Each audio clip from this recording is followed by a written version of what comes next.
Oke, perkenalkan nama saya Arvalda Tanasius Banjarnahor dengan NIM E41252796 dari golongan G. Di sini saya akan menampilkan eh, tugas algoritma dan struktur data membuat program Fibonacci dengan dynamic programming. Jadi di sini kita akan membuat aturan Fibonacci menggunakan dynamic code. Pertama-tama kita definisikan dulu agar sistemnya mengetahui yang ingin kita buat atau biasa disebut function juga. Nah, menggunakan def, kita tulis Fibonacci. Nah, Fibonacci, nah untuk yang di dalam kurung ini mungkin kita isi dengan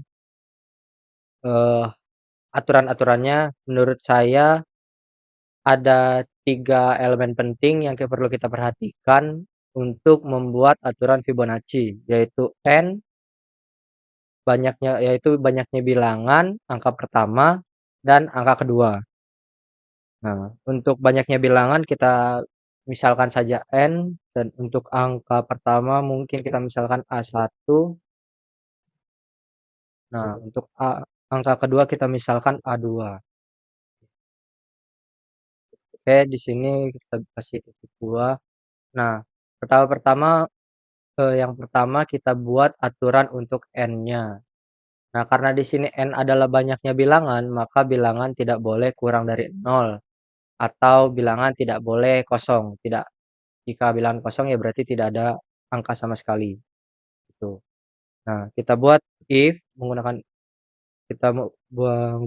if untuk aturannya itu biasa dibaca jika n kurang dari sama dengan 0. Nah, ini kita buat titik 2. Maka atau return itu untuk menampilkan ditampilkannya ini saja array kurung buka kurung tutup seperti ini atau biasa disebut array kosong. Nah, terus kalau misalnya n-nya 1 gimana? Kita tampilkan saja angka 1 karena tidak Fibonacci itu kan penjumlahan dari angka 1 dan angka 2 yang menghasilkan angka yang ketiga. Tuh. Nah, menggunakan elif karena sudah ada if di atas tadi. Kita lanjutkan. Jika n sama dengan 1, nah, maka atau return A1. Nah, oke. Lalu setelah menentukan aturan n-nya, kita buat array-nya atau nanti deret Fibonacci-nya. Kita buat baris saja. Baris boleh, deret boleh, apapun asalkan jelas dan sistem bisa membacanya. Kita buat baris mungkin. Baris sama dengan array yang berisi kosong dikali banyaknya bilangan nanti. Atau tadi yang kita sebut n. Nah, artinya eh, code ini akan menampilkan baris itu baris akan ditampil baris itu artinya code akan menampilkan 0 sebanyak n. Nah, di sini karena kita punya A1 atau angka 1 dan A2, maka kita buat baris ke atau barisnya ke 0 karena sama dengan A1. Kenapa baris ke 0? Karena dalam sistem code berjalan dimulai dari 0, maka A1 atau angka pertama itu baris ke 0. Karena angka satunya adalah baris 0, maka di sini untuk A2-nya kita buat baris 1 atau nanti bakalan array pertama, elemen array pertama, ini elemen array ke 0 dengan A2. Oke, kita sudah tentukan A1-nya di mana, A2 di mana, dan kita juga sudah menentukan N-nya. Sekarang kalau misalnya kita mau N-nya lebih dari 3, lebih dari 2, misalnya N-nya itu 3, 4, 5, 6, dan seterusnya, apakah kita buat satu persatu? Kan itu tidak mungkin. Jadi kita buat sebuah looping yang dimana itu menggunakan for i in range, di mana range-nya itu adalah jangkauan. Karena kita sudah punya A1, kita sudah punya bilangan pertama dan bilangan kedua, maka range-nya itu diawali dari bilangan ketiga atau baris 2 sampai n. Nah, untuk aturan loopingnya kita buat, sorry, ini titik 2. Nah, untuk aturan loopingnya kita buat di mana rumus Fibonacci itu sendiri yaitu angka pertama dikurangi angka kedua. Maka kita buat baris i, atau bisa kita bilang ini, jika kita ingin menampilkan i-nya berapa, itu berdasarkan apa?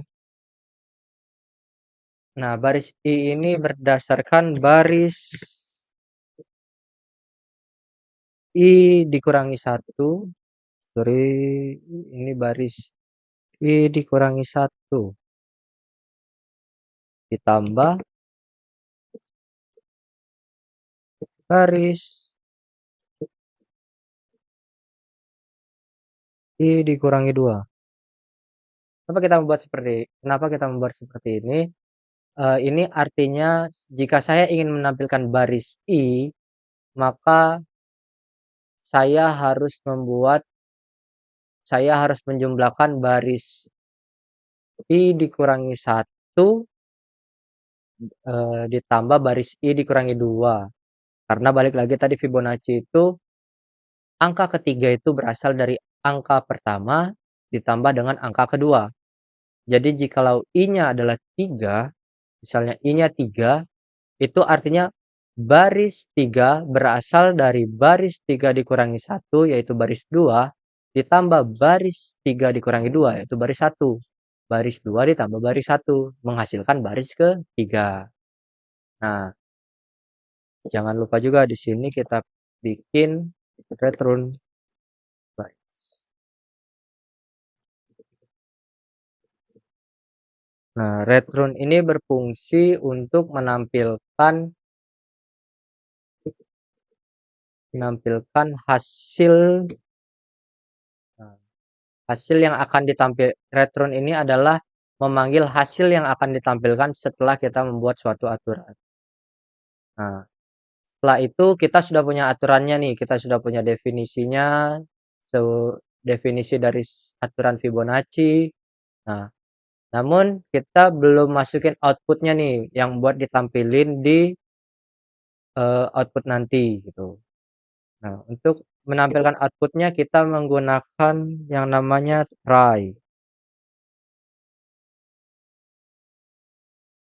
Nah, kita menggunakan try. Nah, untuk try sendiri kita isi mungkin pertama print aturan, jangan lupa tanda kutip agar sistem tahu bahwa ini itu string atau teks ya. Aturan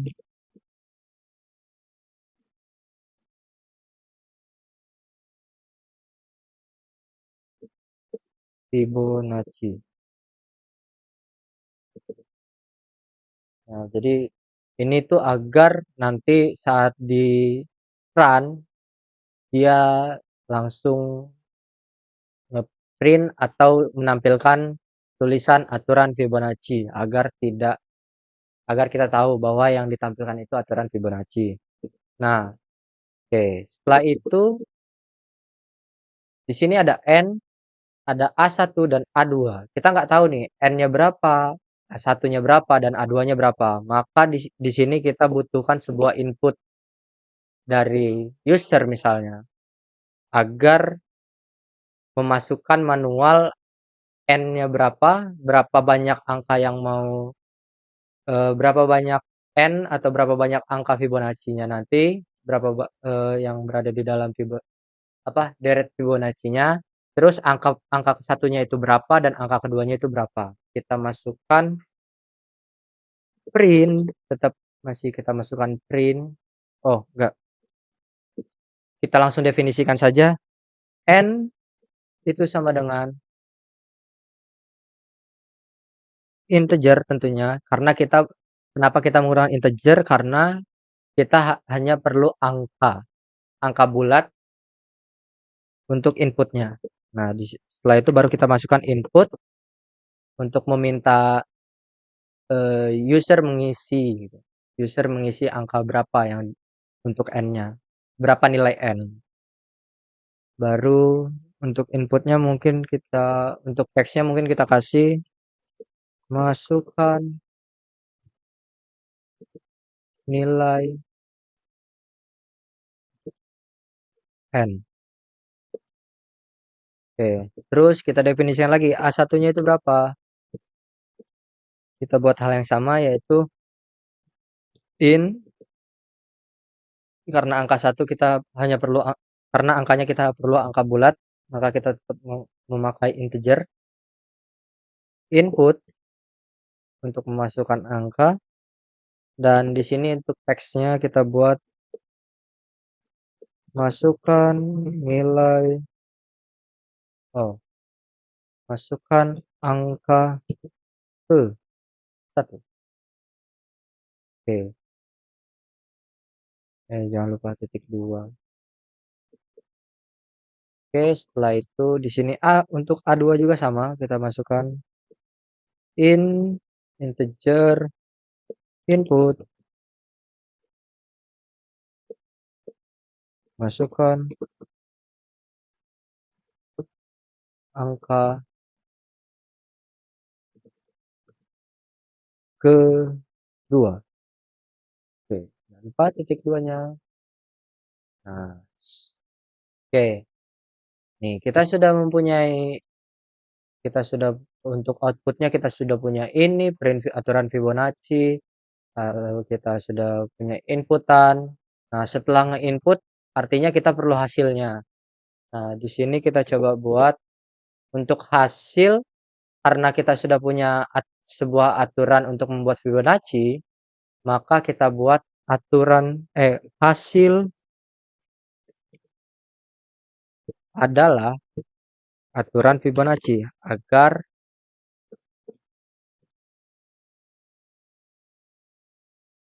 aturan Fibonacci. Sorry. Jangan lupa elemen-elemen ini juga perlu dimasukkan agar sistem tahu kalau kita menginginkan hasil, itu aturan mana yang harus kita pakai untuk mengelola angka inputan ini. N, A1, A2. Oke. Nah, terus di sini karena untuk mengelola ini sama dengan hasil, karena kita sudah punya variabel hasil, yang dimana variabel hasil ini adalah aturan Fibonacci sendiri, maka di sini kita tinggal buat print hasil. Karena ini sudah menjadi sebuah variabel, maka kita tidak perlu kutip agar nanti tidak menjadi teks. Nah, namun di sini code masih merah. Kenapa merah? Karena try perlu sesuatu, untuk setiap code try itu punya pasangan yang nama except. Jadi jika salah satu aturan ini tidak dipenuhi, misalnya angka inputan itu sebuah kata atau string, maka kita perlu menampilkan sesuatu value error menggunakan except. Pasangan dari try adalah except. Nah, ini mungkin kita buat value error.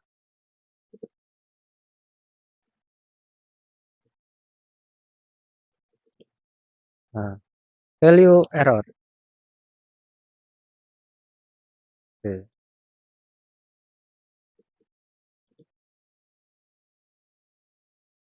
Nah, mungkin tadi karena konteksnya atau ya konteksnya itu inputan salah, mungkin kita bisa beranggapan dia memasukkan angka berupa kata-kata atau mungkin angkanya tidak bulat karena di sini integer itu kan untuk angka bulat. Kalau misal karena untuk Fibonacci sendiri kita memerlukan angkanya bulat.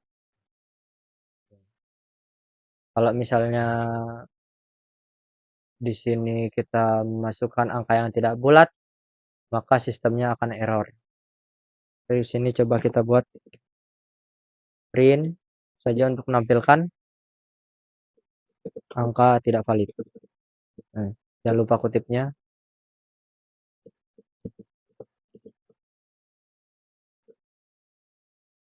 Atau inputan salah. Angka tidak valid atau inputan salah misalnya. Nah, sebenarnya bisa boleh nggak di sini kalau misalnya di sini mau pakai koma-komaan boleh tidak? Nah, untuk bulan sendiri untuk Fibonacci sendiri itu menurut saya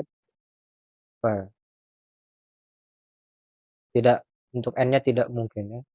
Harus bilangan bulat. Nah, untuk ini mungkin boleh. Nah, untuk inputan yang angka bulat itu kita menggunakan in. Nah, kalau misalnya mau angkanya tidak bulat atau ada koma-komaan kita pakai float untuk Python. Nah, sudah itu kalau di sini sampai sini sejauh ini tuh code-nya sudah beres. Nah, coba kita run. Nah, sistem akan menampilkan seperti ini untuk outputnya. Kita masukkan mungkin n-nya 5 ya. Nah, masukkan angka pertama. Untuk angka pertamanya bisa kita masukkan 2 mungkin. Terus angka keduanya kita masukkan 3. Nah,